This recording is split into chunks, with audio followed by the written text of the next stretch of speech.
नर्मदा परिक्रमा के दौरान आपकी दिनचर्या क्या होती थी? आप कितने बजे उठते थे और फिर दिन भर क्या करते थे? शाम को सोने का समय क्या होता था? कृपया पूरी जानकारी दें।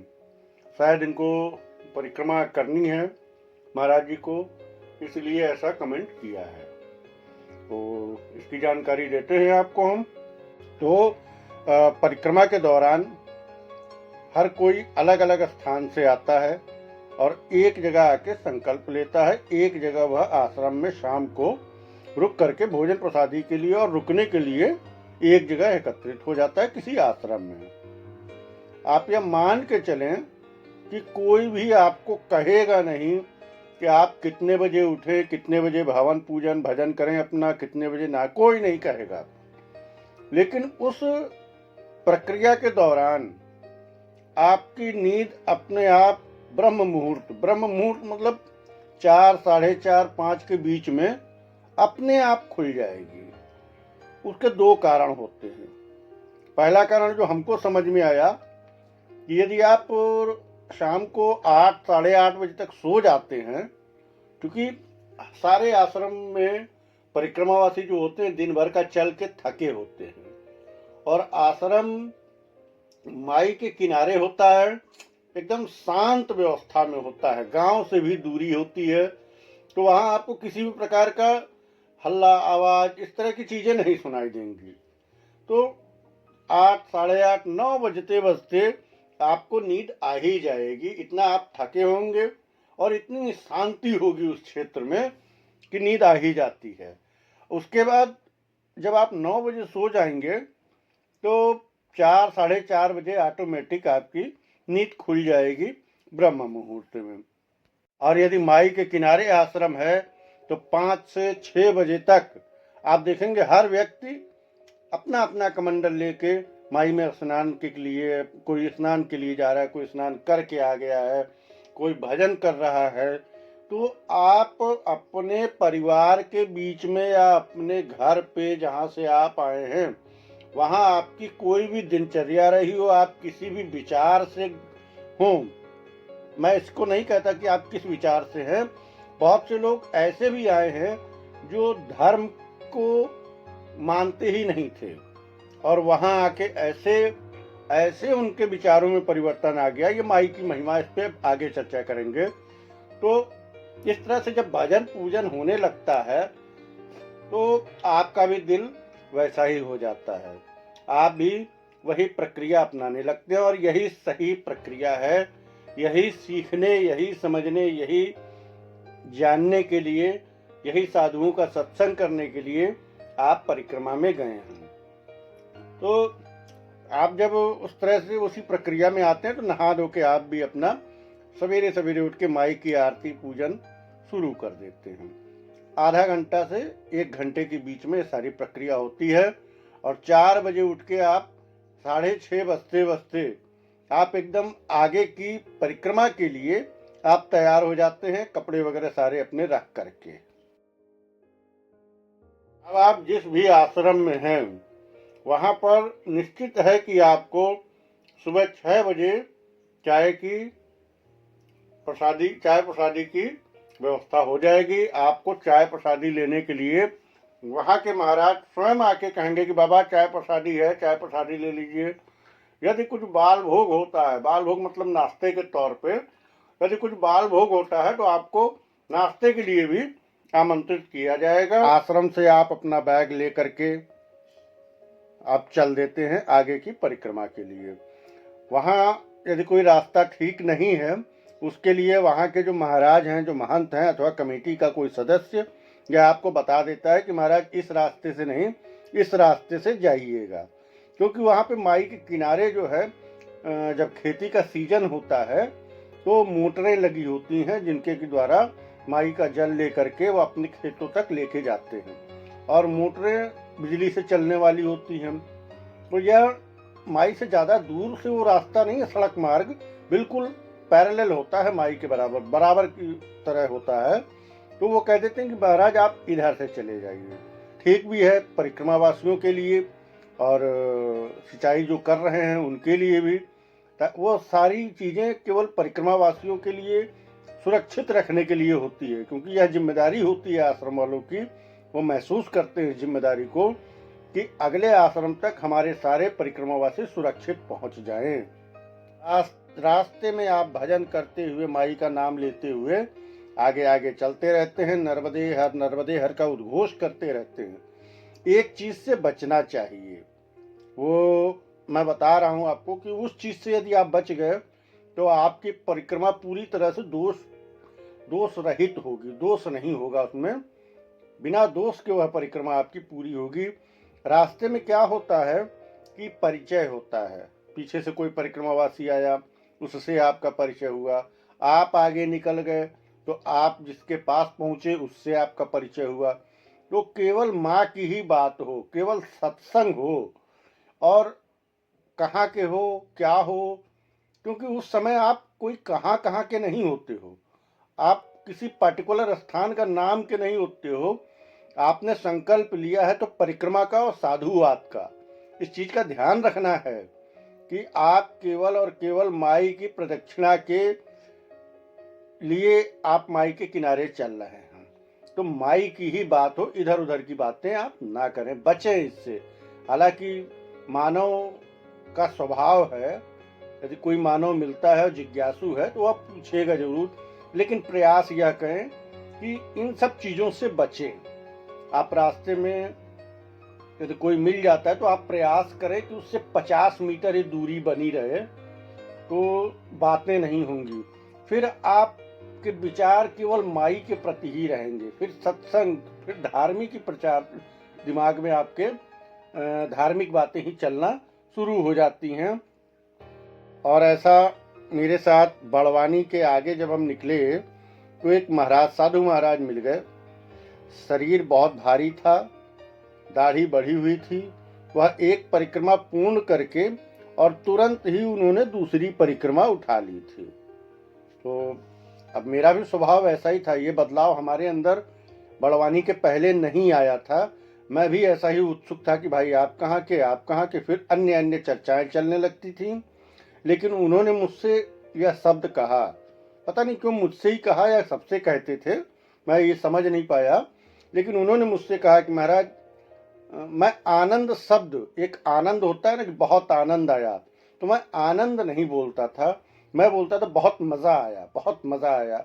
क्योंकि ऐसे परिवेश में था, अपने घर के आसपास ऐसे दोस्ताना माहौल में था कि वहाँ आनंद नाम का कोई शब्द ही नहीं होता था, तो मैं मज़ा बोलता था। उन्होंने टोका मुझे उस बात पे,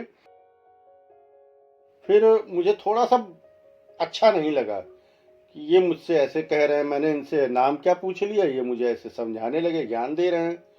लेकिन फिर भी मैं उनके साथ चला, मजबूरी बस, या कुछ रास्ते कठिन थे तो मैंने कहा कि चलो अब साथ में इनके चलते हैं। फिर उन्होंने एक एक चीज़ जो बताई हमको, और जब अपने विचारों में लेकर के हमने उन चीज़ों को सोचा, मैंने कहा सही तो कह रहे थे।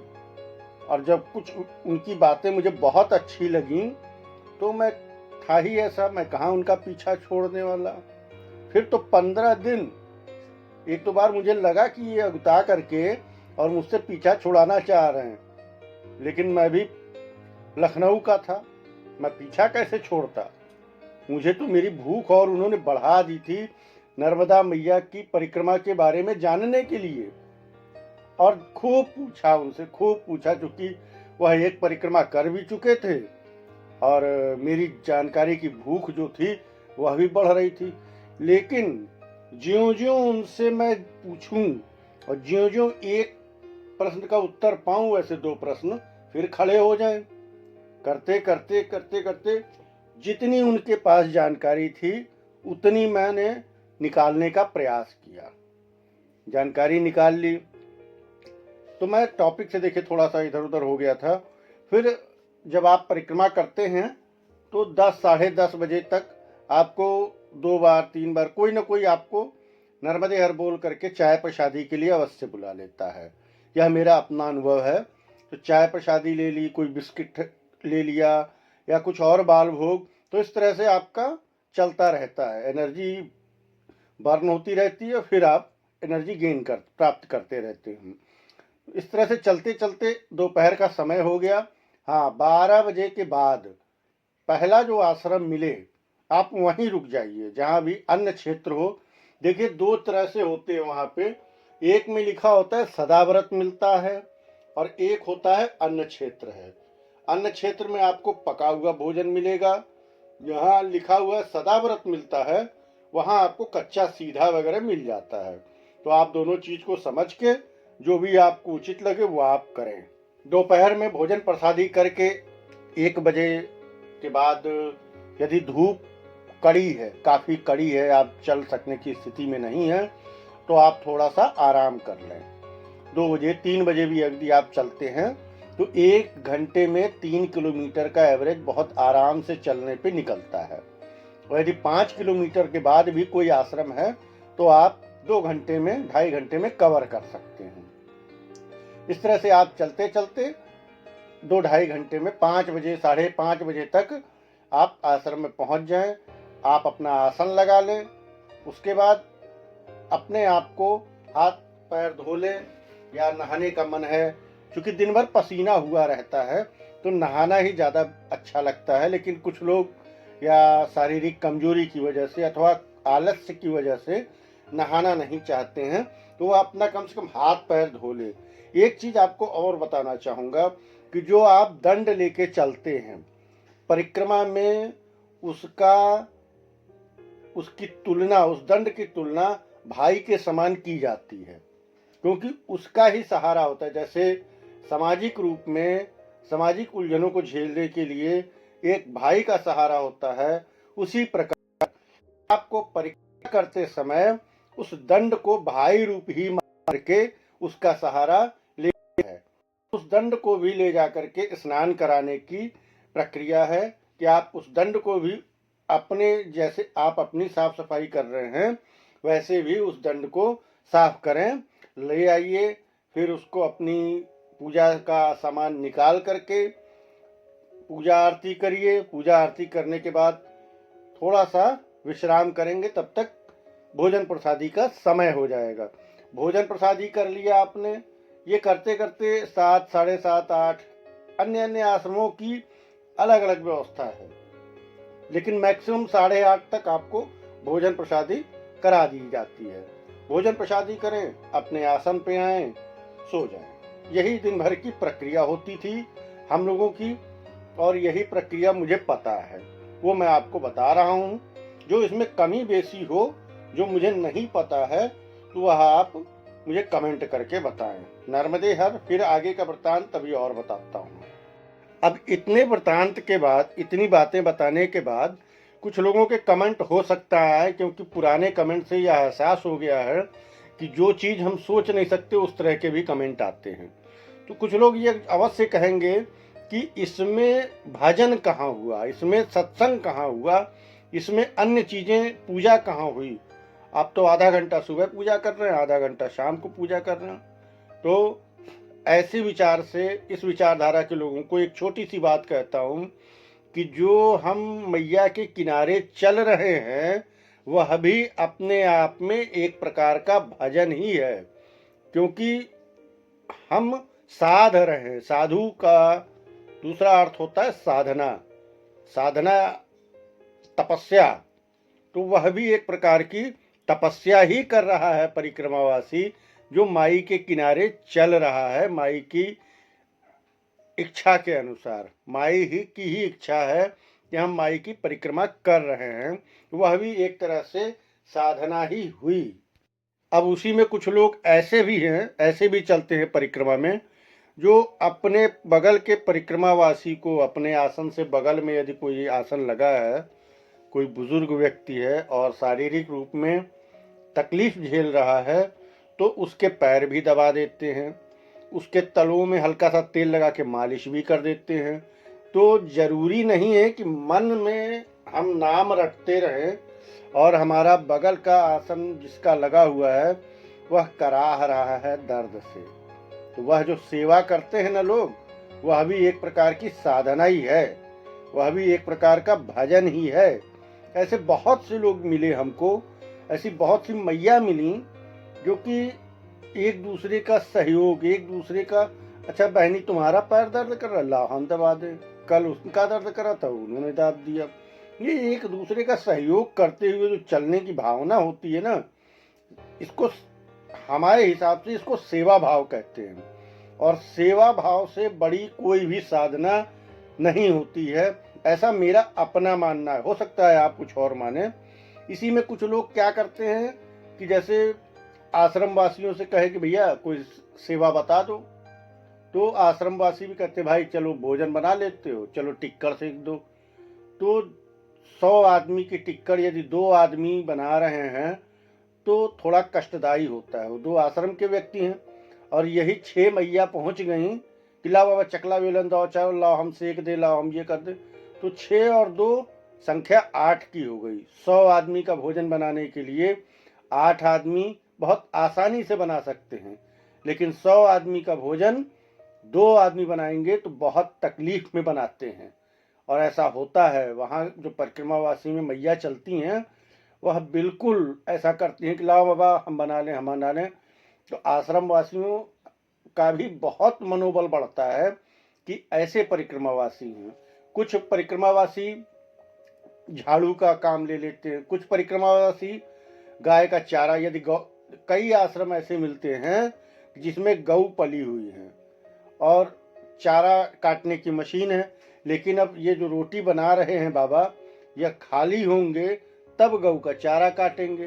परिक्रमावासियों की सेवा करने की वजह से गौ हमारी देर से भोजन प्राप्त करती है। गौ ग्रास जो है वह देर से जा रहा है। तो कुछ जो पुरुष वर्ग है परिक्रमावासियों में, ला बाबा हम ये चारा काटना है, हम काट, मतलब काम करना चाहें आप, सेवा करना चाहें तो सेवा की कमी नहीं है, सेवा काम की कमी नहीं है आपके पास। आश्रम में तो जितना आप काम कर पाए उतना आपके लिए अच्छा है। आप गौग्रास काट दीजिए, खिला दीजिए सान करके भूसे में। हो सकता है आप शहर से हो तो आपने कभी गाय न खिलाई हो, लेकिन जरा एक बार अनुभव करके देखिए, किसी गाय को एक टाइम भोजन कराइए अपने हाथ से। करना क्या है, न भोजन आपका, भूसा नहीं आप लेके जा रहे, आप चारा नहीं लेके जा रहे, आपको केवल और केवल गाय का भोजन करा देना है, गाय के नाद में सब डाल के और भोजन करा देना है।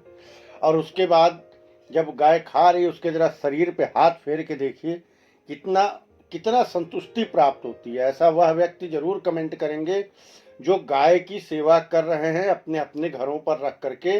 वह इस आनंद को हमारे जितना हम बता रहे हैं उससे कहीं ज्यादा महसूस कर रहे हैं, तो वह जरूर कमेंट कर सकते हैं।